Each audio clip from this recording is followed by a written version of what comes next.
बचपन से ही दिव्य होने के साथ साथ उनके अंदर असीमित शक्तियों का भंडार था। बालपन में एक बार सूर्य को पका हुआ फल समझकर उसे खाने के लिए उड़कर जाने लगे। उसी समय इंद्र ने उन्हें रोकने के प्रयास में वज्र से प्रहार कर दिया। वज्र के प्रहार के कारण बालक हनुमान की ठुड्डी टूट गई और वे मूर्छित होकर धरती पर गिर गए। इस घटना से कुपित होकर पवन देव ने संसार भर में वायु के प्रभाव को रोक दिया, जिसके कारण सभी प्राणियों में हाहाकार मच गया। वायुदेव को शांत करने के लिए अंततः इंद्र ने अपने द्वारा किए गए वज्र के प्रभाव को वापस ले लिया।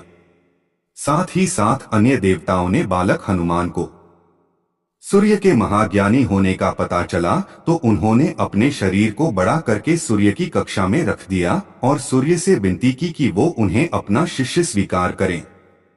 मगर सूर्य ने उनका अनुरोध ये कहकर अस्वीकार कर दिया कि चूंकि वो अपने कर्म स्वरूप सदैव अपने रथ पे भ्रमण करते रहते हैं, अतः हनुमान प्रभावपूर्ण तरीके से शिक्षा ग्रहण नहीं कर पाएंगे।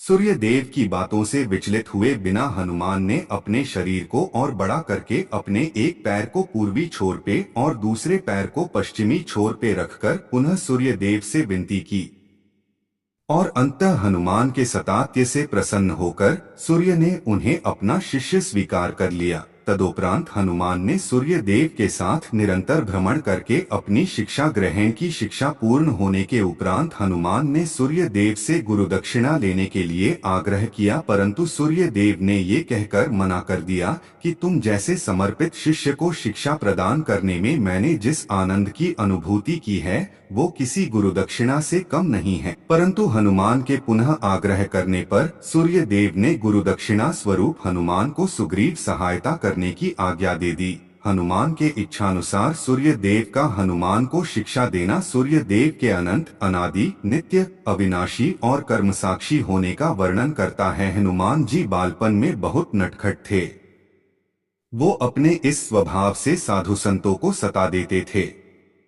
बहुधा वो उनकी पूजा सामग्री और आदि कई वस्तुओं को छीन झपट लेते थे। उनके इस नटखट स्वभाव से रुष्ट होकर साधुओं ने उन्हें अपनी शक्तियों को भूल जाने का एक लघु शाप दे दिया। इस शाप के प्रभाव से हनुमान अपनी सब शक्तियों को अस्थायी रूप से भूल जाते थे और पुनः किसी अन्य के स्मरण कराने पर ही उन्हें अपनी असीमित शक्तियों का स्मरण होता था। ऐसा माना जाता है कि अगर हनुमान शाप रहित होते तो रामायण में राम रावण युद्ध का स्वरूप पृथक होता।